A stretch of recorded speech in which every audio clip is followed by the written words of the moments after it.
One problem facing people at many levels of business is how to make time for a work life and a personal life. Do you find that one seems to keep getting in the way of the other? This is the Work-Life Balance with Rick Morris. Even if you're not involved in the business world, you'll have a lot to gain by tuning in to today's show. Now, here is your host, Rick Morris. And welcome to another edition of the Work-Life Balance this Friday afternoon, right before Memorial Day weekend. So we're so excited. If you're joining us live, if you're listening on the podcast, we love you just the same. So another crazy week for R Squared and for what we do. A lot of speaking engagements this week. So we had a fantastic time. Most of those were private, so we can't really tell you who we were talking for, but let's just say we had a great time at all of them. But to see all of the upcoming events, you can always hit rickamorris.com, find out where we're going to be. So let's get into today's show. I've got a great guest for you. Super excited to have them. This has been a long time in the making for us. He's a co-founder of Simventions and a founding partner and speaker with the John Maxwell team. Simventions is located in Fredericksburg, Virginia, and has been recognized as one of Virginia's best places to work and recently named by Inc. magazine as one of the 50 best places to work in 2016. As the Chief Technology Officer, he leads in identifying and contributing to the company's capability and influencing the strategic vision. He's the author of the book Leaders Press On and is an active member and contributor within both the simulation and virtual reality community. So let's bring him on right now, Paul Gustavson. How you doing, Paul? Rick, it is great to be on. Thank you for having me. I'm excited. Memorial Day weekend. I mean, you can't ask for a better start of the summer than Memorial Day weekend. So yeah, pretty pumped. Absolutely. And we did a little bio there, but talk about how you broke into this industry. I mean, what led you to the industry as a whole? Yeah. Back in college, I really had an aspiration and a dream to start a business and just didn't have enough courage to really launch on that. Obviously, I'm graduating. I was a computer engineer. Going through that program, and I loved what I was doing, but I felt like, wow, it'd be great to be my own business owner one day. And it wasn't until a few years, maybe, 10 years later, that I really connected with some other folks who had the same dream, same vision. And so we realized, you know what, let's do it. Let's do it together. Let's launch a business. Let's get this thing started. And we did. And it wasn't an easy journey, but it was a fun journey. It was an exciting journey. And that's why I wrote the book, Leaders Press On, because it's really about perseverance. Whatever journey you start, whatever you're pursuing, whatever innovation you're going after, it requires perseverance. So that's why I really felt compelled to write that book. And that's the tagline, right? Discovering the power of perseverance. So, in the book itself, it's quite powerful, by the way. I've read it, and I love the theories on fear and working through that. Obviously, we've got 12 steps that we're going to be talking about, or 12 things that we're going to be talking about in that portion, the 12 types of fears. But I really resonated with that because there's a lot of fear of generally moving forward. And also loved, several sections. So we're going to dive into this book, if that's okay with you, for the next hour or so. Let's do it. Yeah, let's go. Outstanding. So Tell me a little bit more about how you became interested in the theme of perseverance. Yeah. So really, it's kind of funny. I started thinking about perseverance when I was young. I was into sports. I was playing as many sports as I could. Obviously, I'm going to school just like everybody else. And one of the things I did not like to do was read. And so every week we would go to the library and we had to find something of interest that we would read. And I gravitated to the sports section. The biographies of sports stars. And I started reading those. And before too long, every time we had that 1 hour class in the library, the librarian would already have a couple books for me, all on, different biographies of different athletes, whether it was Jesse Owens or Wilma Rudolph or Jim Thorpe or Frank Gifford. I just consumed all of those. And the reason why I was compelled to that was just their story of perseverance. If you read any of those stories, and just in terms of the effort and the execution and the dream, the vision that they had in terms of executing and achieving that goal, it required perseverance. And for anybody that's playing in sports, that's certainly true. If anybody's going through college, that's a vision too, right? To graduate, you have to get through that. So it seems like life requires perseverance. And so I was really drawn to that early on. And still am. So I'm fascinated with the topic. And I love the use of the term. So describe the nuance then in your view, your terms between perseverance and persistence. Oh yeah. They're very similar, obviously, the terms. And certainly if you read Think and Grow Rich, and it talks about persistence, and I like how it's worded there. And sometimes the persistence can kind of throw you off. So if you're too persistent, too stubborn, so the way that we've defined it in the English language today, which is probably a little different than perhaps when it was originally crafted and used 100 years ago. But when we think of persistence, we think about that one person who's just going to maintain, dig in their heels, and they're grind it out. And that's good. That's good. But what if you just need to pivot a little bit? What if you just need to change just your stance, your view, maybe like in The Bug's Life. I don't know if you remember that movie. Yeah. When it first came out. I just laughed at that scene where the leaf falls down and all the ants are trying to carry the food to the altar, Right. but the leaf falls down and it just blocks their path, and they don't know what to do.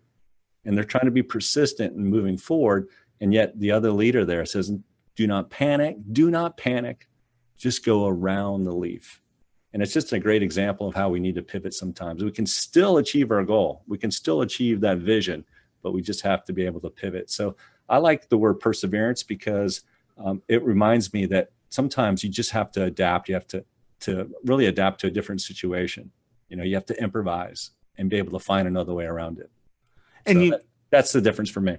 And I think that's beautifully said. And a lot of our listeners, follow Think and Grow Rich and understood the chapter on persistence. So I loved you doing that for us. I appreciate that. But you've actually taken perseverance and broken that out into phases as well. Is that correct? Yeah. So as I really tried to understand it, right? I mean, it's hard to understand one topic just in a sentence, and just to think about it and like, okay, perseverance, what does it require? What are the elements, the essential elements to perseverance? And I found that there's 4 phases. And interesting enough, when we started our company, we identified these phases as well. And so we have a tagline for our company, Simventions. It's imagine, create, explore, discover. Well, those same 4 elements or phases describe what perseverance is all about, right? So the first one, imagine, it's about imagining the possible, right? Thinking about what's potential that might be something that we can pursue, that we can go after, that we can create something that we can put back out as a solution or maybe a company or whatever it is that you endeavor and vision for. So it's imagine the possible. Then it's about creating the future once you imagine it. And then from creating the future, then the magic starts happening. It's kind of scary, but once you start creating, then you start to really hit some roadblocks. But a lot of times those roadblocks they may be disguised as hurdles and roadblocks and challenges, but they're really opportunities. And so you have to explore those opportunities. That's the 3rd phase. And then the 4th phase is when you just discover the bigger picture. You see something that perhaps you never imagined before, but it was all part of the big picture. It was all part of where you wanted to go, where you needed to go. And you just had to go through those 4 phases before you actually see it. So that's it in a nutshell in terms of the 4 phases. I'm happy to dig deeper on any of those if you want. But I feel like that's pretty much the model that I've seen for any industry, for anybody in terms of perseverance, are those 4 phases. And I would like to dive into one of them because one is kind of my favorite. And it really, I think it's difficult for adults to truly do this anymore, which is imagination. And I always like to watch, children on a playground and how quickly they can get together, how quickly they can create these incredible universes in their minds and play. And so imagination is so key to breaking out of the constraints of a lot of the problems that we deal with in a corporate world. So I would like to dive into imagination a little bit more and find out, like, what does it take to be, to properly do that, to properly imagine a great future?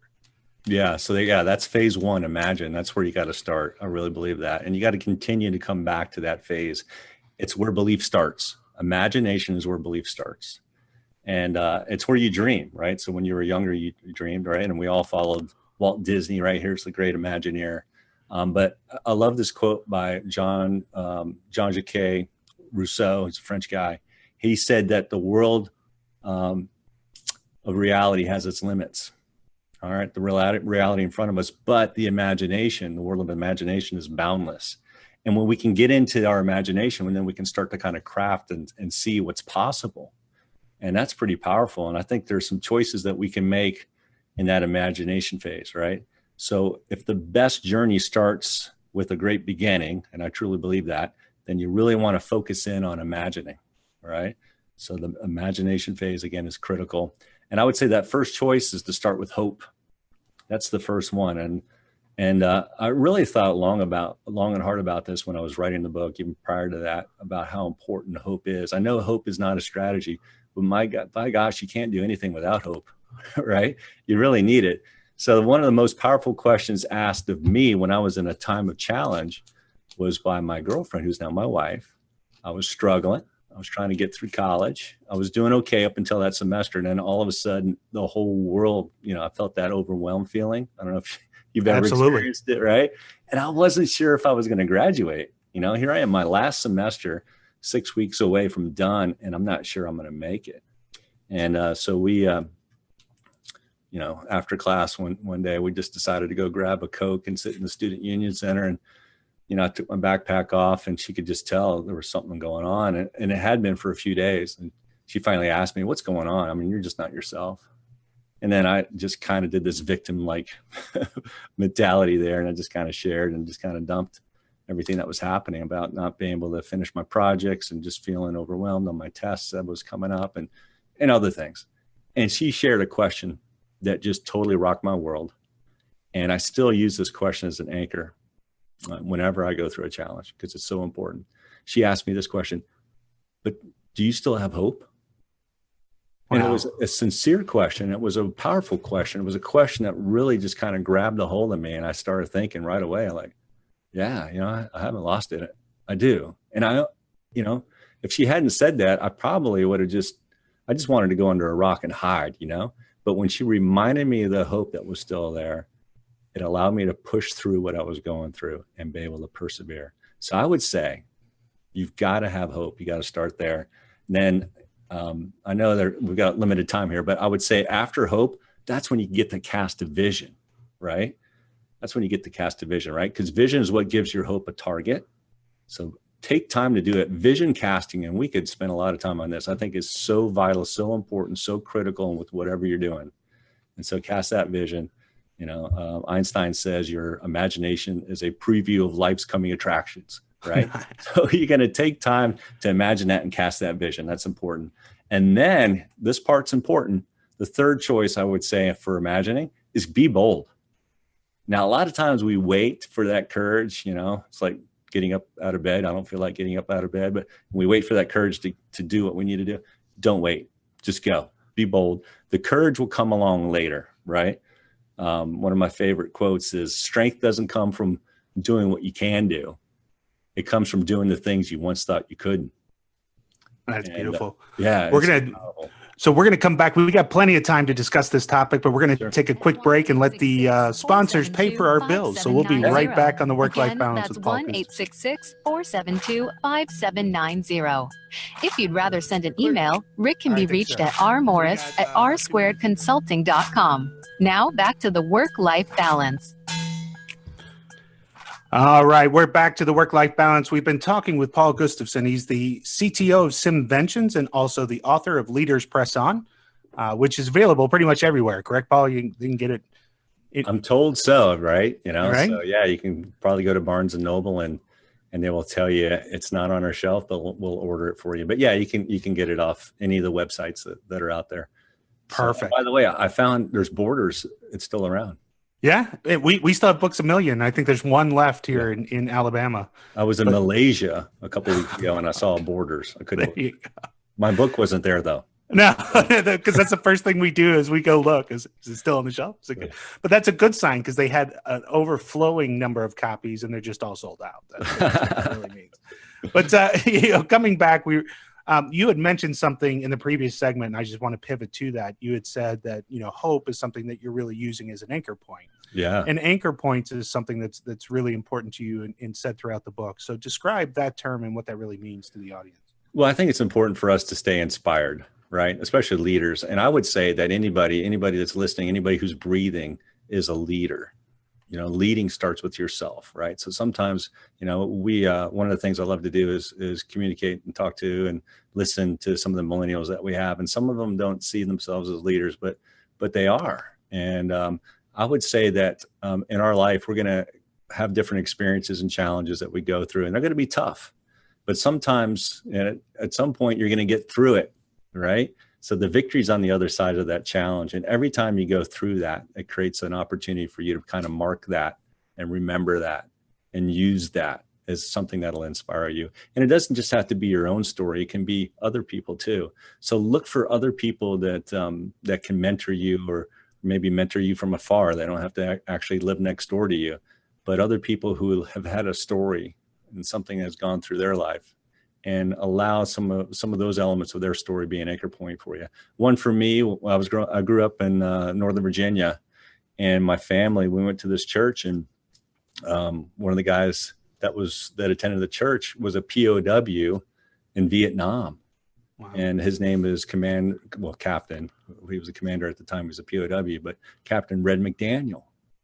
And his story is amazing. And you guys can Google him and you'll find out. And he was just here at Simventions last November. So it was pretty cool just to talk to him. But I've talked to him several times, and his story has been an inspiration for me, just what he went through. And I'll leverage things like that, things that they say. That's why I do like quotes. One of my favorite quotes from Red McDaniel is about courage. And he says that the brave man is not the man with ice water in his veins. He is rather the one who's afraid, but still does the job. Wow. And in context with what he went through at the Hanoi Hilton in Vietnam for 6.5 years of his life as a prisoner of war, it's pretty powerful. So I can leverage that. I can remind myself what somebody else went through and be able to get through that challenge. So yeah, anchor points are cool. So I definitely encourage you guys to have just a list of those somewhere, in the back of your mind, and leverage those when you can. That's awesome. And so as we start to talk through that, anchor points also then kind of pivot into fears a little bit. And I loved the section that you did on the 12 fears. So talk to the audience a little bit about that. Yeah. So fears, let's be honest, guys, all of us face fears. We all hit it. At some point in time, we're going to experience a fear, and we may experience multiple fears in a day, multiple fears in a moment, actually. And no leader, spare one, is immune to fears. All right. And so I started really thinking about fears, like, hey, what are the fears that I've had, right? What is the fear that I had when I was in college? And I told you the story with my girlfriend, my wife now, who, gave me that really positive question that kind of pivoted me and allowed me to get through it. But I was dealing with some fear. I was dealing with the fear of failure. I was dealing with the fear, and there's 12 that I came up with. So I'll just kind of rattle through it, and we can talk about any of them if you want. But there's the fear of adversity, all right? The fear that, there's going to be some challenges ahead of us. There's the fear of conflict, where, I've seen this in the workplace. I've seen this in other places where people are just afraid to really rattle other people's cage. And so there's this fear of conflict. There's the fear of change. I've seen that. People are just not wanting to change. And that can be crippling, by the way. The fear of process. This is the one that really I've struggled with, to be honest with you. And a lot of people don't talk about it, but it's that the process is knowing just how much work has to be done to get to where you need to go. And when you start thinking about it, you're like, holy cow, that's a lot of work I got to do. And so that can cripple me. So I got to find those anchor points to get through it.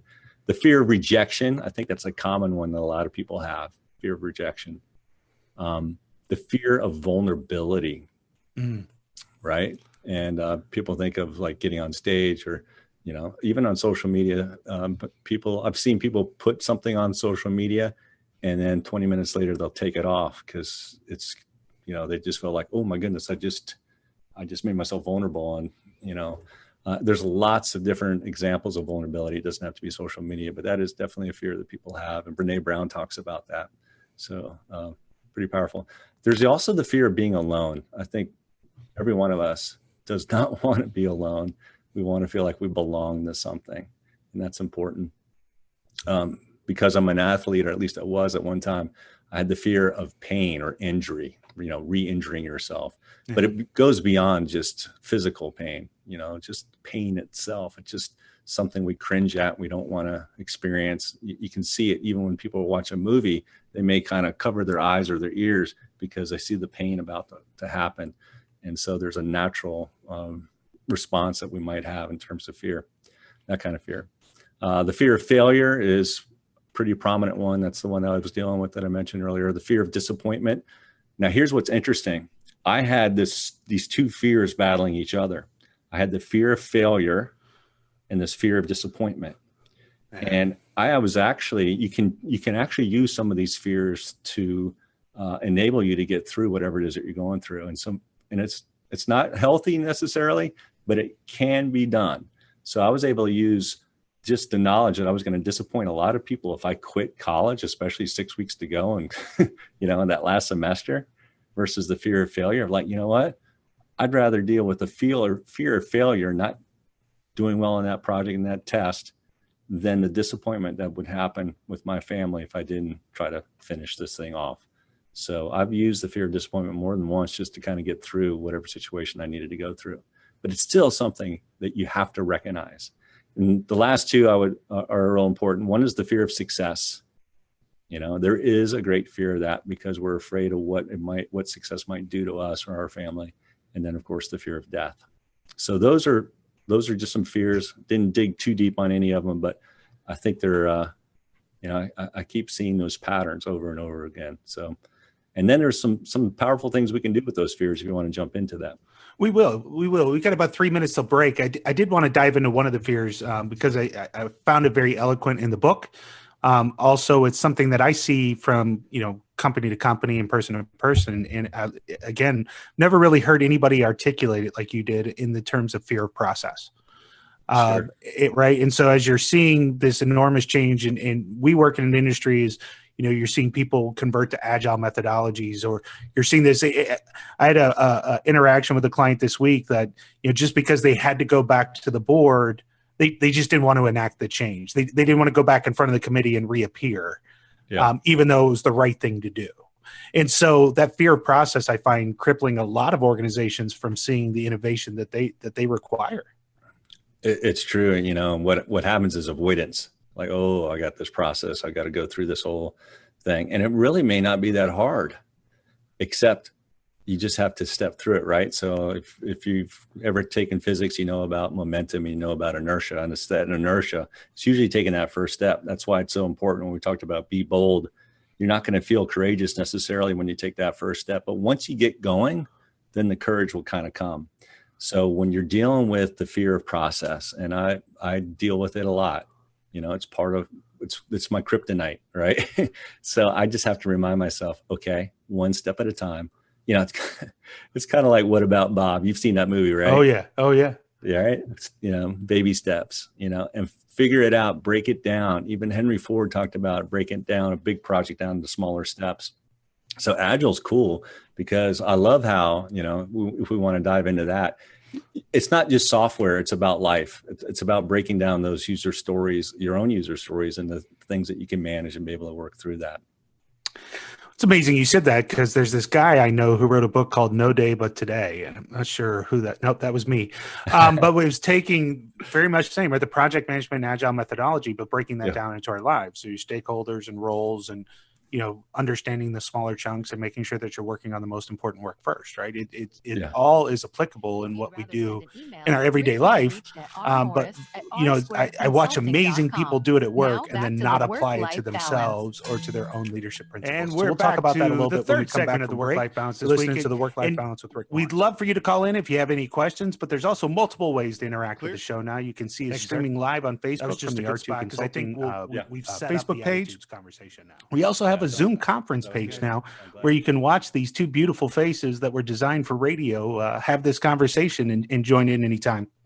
So you can always go to rickamorris.com/Voice America to find out how to register and see this show live.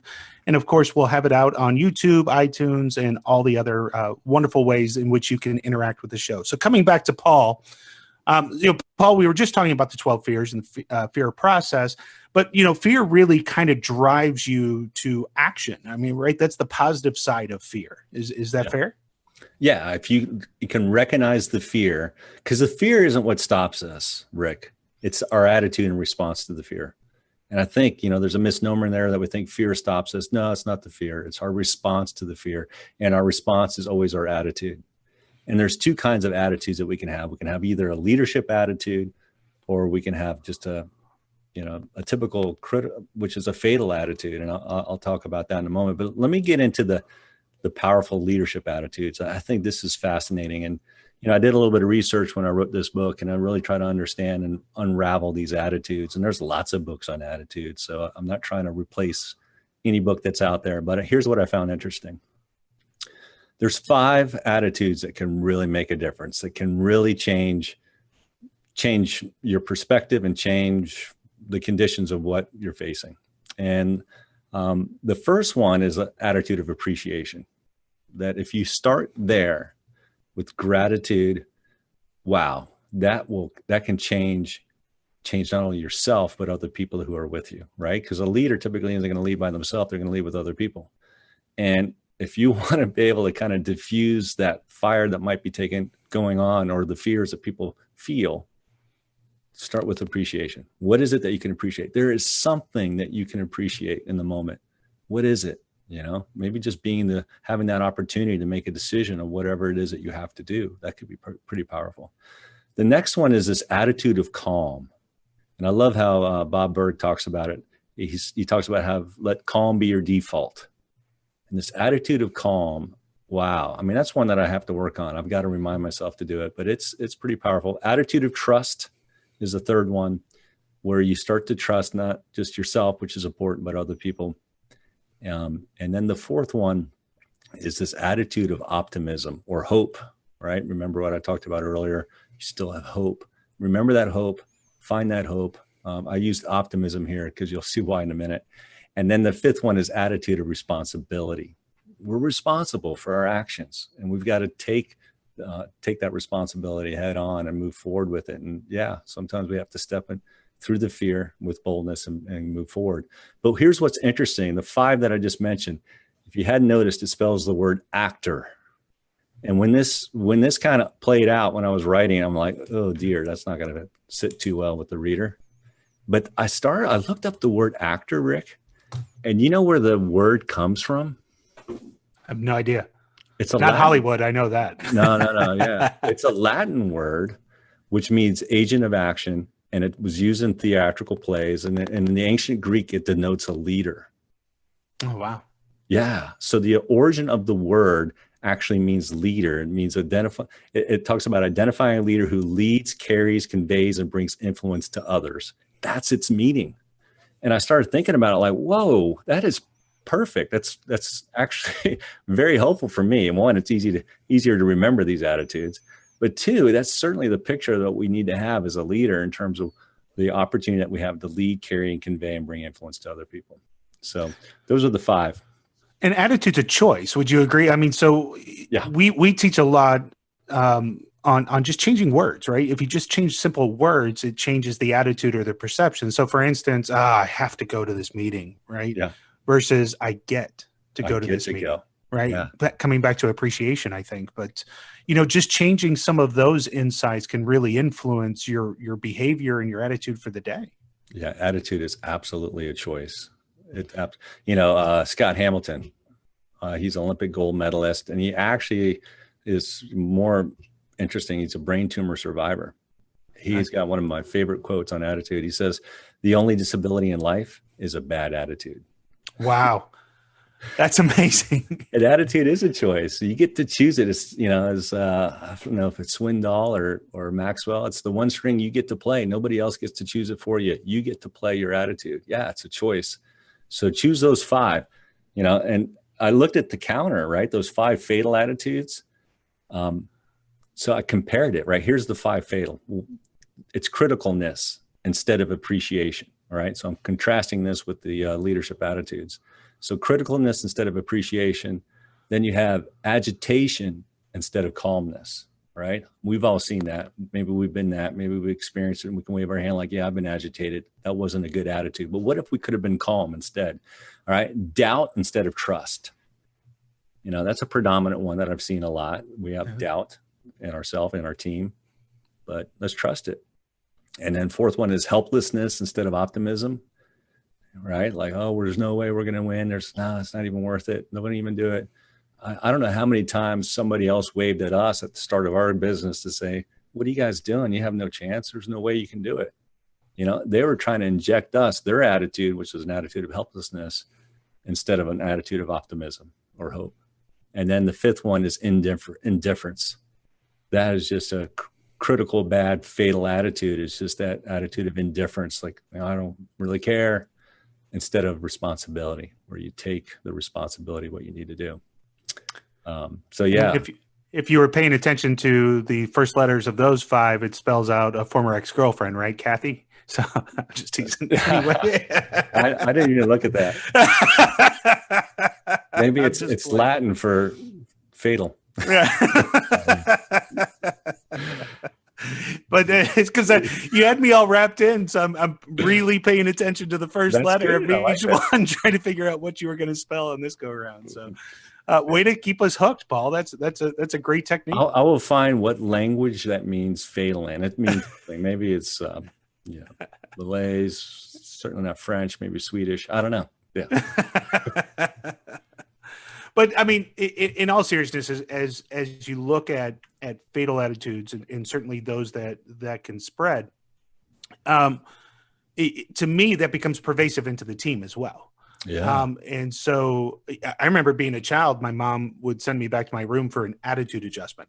And I didn't know what that meant until I was older.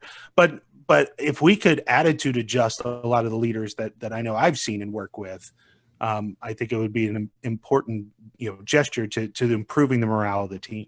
Yeah. Well, sometimes we need to send ourselves on to the room for an attitude adjustment.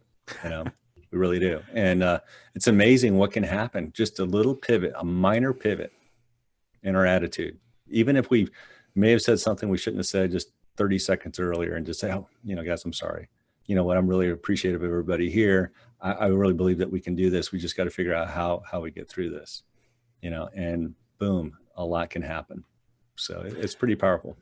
And I think that goes along with what you just said, but that goes along with vulnerability. Being a vulnerable leader and being able to admit that you shouldn't have said that, I think, is huge. Yeah, it is, because, everybody as a leader, we think that we need to be perfect. We got to get it right. We've got to, but you know what? Success only comes if you're willing to make the mistakes. As Seth Godin says, success doesn't count unless you can fail. Love Seth.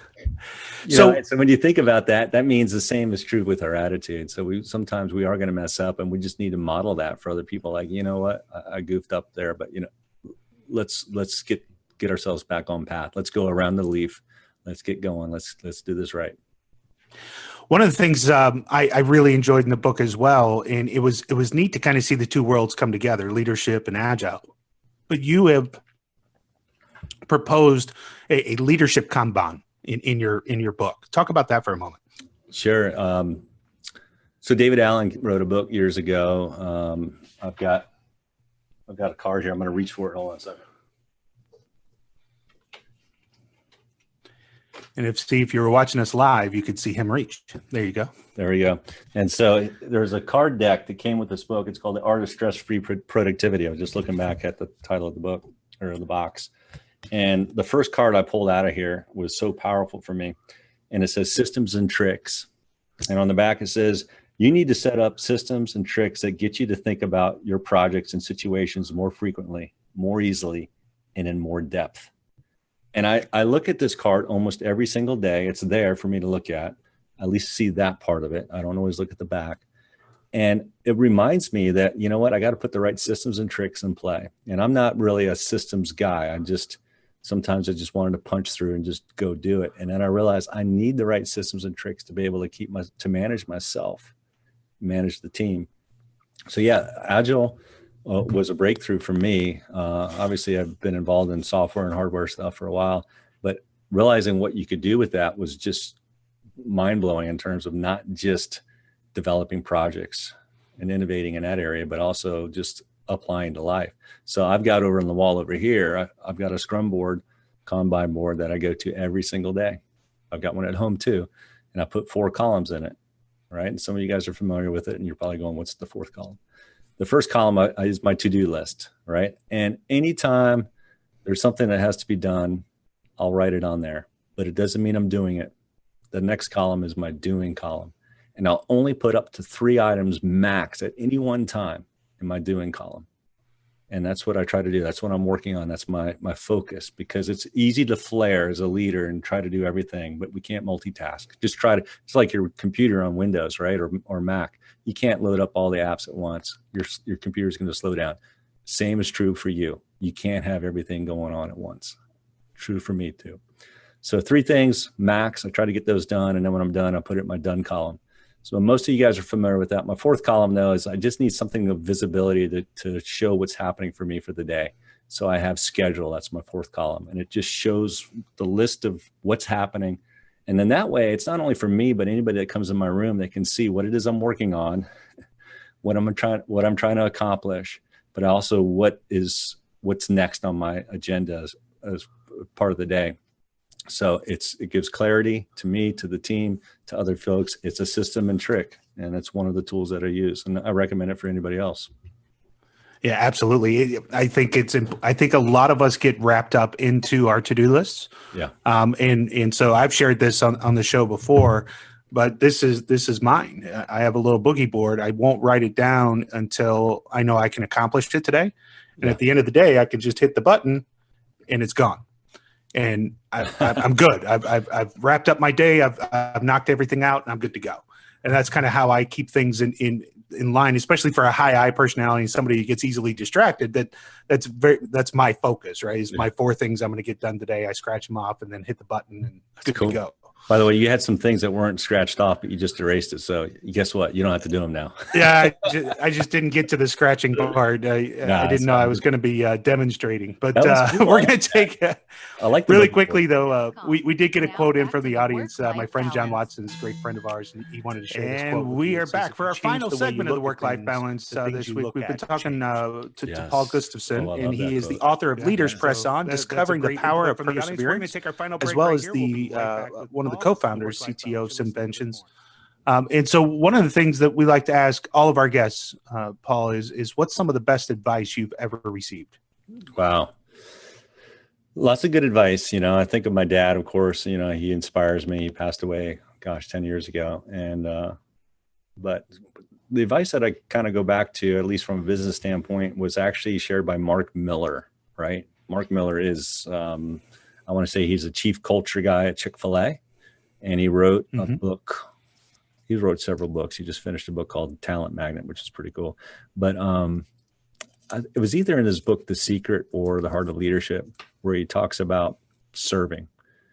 And we do something every year called Imagineering Day. And it's for our company, and we really try to connect everybody and collaborate and really get focused on what it is, who we are, and where we're going. And a few years ago, we did superhero theme, and our tagline was "It's all in the serve," and I keep going back to that. It's pretty powerful. So in that book, The Secret, he shares that serve is an acrostic. Here we go, another acrostic. And serve, the S in serve is see the future. All right, so it ties back to what we talked about today about using your imagination. So the S, see the future. The E is embody the values of your company, of your culture. Embody the values. The R stands for reinvent continuously. All right. The V is value results and relationships. Relationships is very important. And then the other E's, engage and equip others.